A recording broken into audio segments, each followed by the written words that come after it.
समस्त चाषी भाई मानक मोर स्वागत करुच्ची भिडियो। तो निहाती भाव आपण मैंने जानते बर्तमान सुधा धान मंडी पंजीकरण चली दुईटी जिनस प्रति आपण ध्यान देवाक पड़ो नचेत आपण मैंने पछरे बहुत पस्तेबे हैरान हेबे।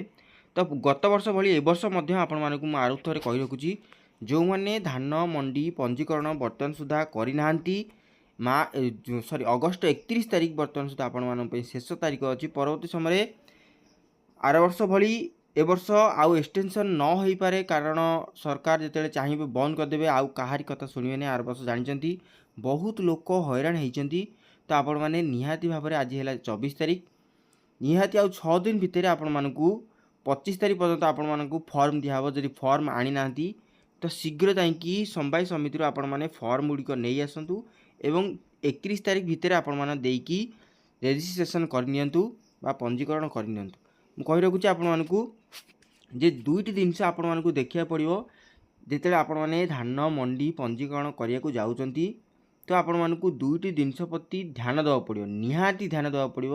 ନଚେତ୍ ଏ ବର୍ଷ ମଧ୍ୟ ଆପଣମାନେ ମଣ୍ଡିରେ ଧାନ ବିକ୍ରି କରିପାରିବେ ନାହିଁ ଏବଂ ବହୁତ ହଇରାଣ ହେବେ, ବହୁତ ହଇରାଣର ସମ୍ମୁଖୀନ ହେବେ। ମୁଁ କହି ରଖୁଛି ଆପଣମାନେ ଭିଡ଼ିଓଟି ଶେଷ ପର୍ଯ୍ୟନ୍ତ ଦେଖନ୍ତୁ। ଭିଡ଼ିଓଟି ଶେଷ ପର୍ଯ୍ୟନ୍ତ ଦେଖିଲେ ହିଁ ଆପଣମାନେ ସମ୍ପୂର୍ଣ୍ଣ ତଥ୍ୟ ପାଇପାରିବେ। ମୁଁ ଦୁଇଟି ଯାକ ତଥ୍ୟ ଆପଣମାନଙ୍କୁ କହିବି। आउ वीडियो स्टार्ट करने पूर्व आपण माने कहि रखुची जदि आपण माने फेसबुक रे देखुचंती निहाती भारे फॉलो करंतु, शेयर करंतु एवं कमेंट करंतु कोड देखुचंती पंजीकरण करलेन कि नहीं। एवं जदि यूट्यूब रू देखुचंती निहाती भारे वीडियो को लाइक करिकी चैनल को सब्सक्राइब कर देबे।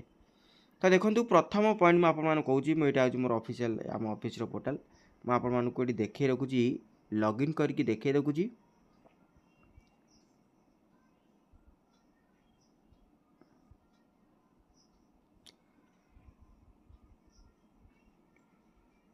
ମୁଁ आपको लॉगिन करके देखौची। तो कौन एठी आपण मानकू जो दुईटी जिनस आपण मानकू कही रखुची एटा होची आम ऑफिस रो आईडी जोटा कि मैं आपण मानकू कही देखौची। देखंतु एठी मु दुईटा जिनस आपण माने देखौची। जेतेले आपण माने प्रथमे आपण माने पंजीकरण करिया को गले पंजीकरण कला परे आपण मानकू गोटे फार्मर कोड मिलिथिबो जोटा कि एई कोडटी आपण माने देखि परथिबे।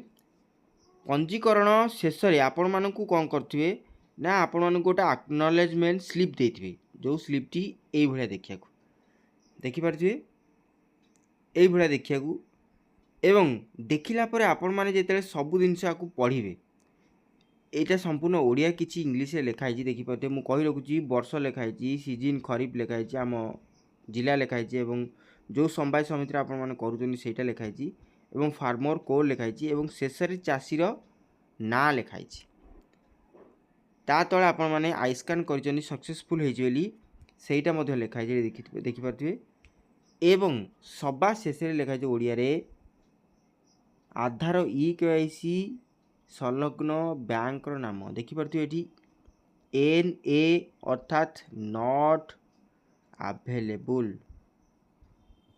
अर्थात आपण मानकर डीबीटी नाही। जदि भी आर वर्ष आपण मानकर थिला कहउचनी आर वर्ष धान देइचंती तो थिला किंतु आपण मानकर कोन होईची ए वर्ष पुनर्बार कटि जाइछ। आपण माने जो बैंक चाहिए वर्तमान निज घरे बसी मोबाइल द्वारा करि परिबे। जदि जानि नांती तो मो चैनल वीडियो अछि निहाती भाव देखिकी अति सहजरे केवल मोबाइल नंबर बैंक अकाउंट साहाय्य आपण माने डीबीटी करि परिबे। ये गला प्रथम तथ्य जोटा कि निहाती भाव में आपण माने देखंतु। मैं आउ थोर कहि रखुची जदि आपण मानकर एई जो बैंक धरा जाऊ एठी इंडियन बैंक अछि आपण माने इंडियन बैंक चाहू नांती ताकू मध्य 3 मास भितर आपण मानकू चेंज कर देबा पड़ियो। जदि 3 मास भितर आपण चेंज करना अर्थात धान बिक्री करबा पूर्वरु आपण माने जदि चेंज कर दउचंती तो नुवा बैंक को आपण मानक टंकाटी पळेबो। आर वर्ष बहुत लोक हैरान होती जोटा कि फाइनेंस बैंक को पलैला टंका मिलला नहीं लोन को सब टंका कटिगला बहुत दूर दूरांतर बैंक को पलाऊँगी। तो बर्तमान यहाँ आपण सुवर्ण सुजोग ये 3 मास भितर आपड़ जदि चाहूँगी तो निहाती भाव में मोबाइल द्वारा बसी घर करें नचेत जनसेवा केन्द्र जापरें NPCI पोर्टाल आपण मैंने जाकि निज मोबाइल निजे करें अति सहज। यहाँ हूँ प्रथम पॉइंट।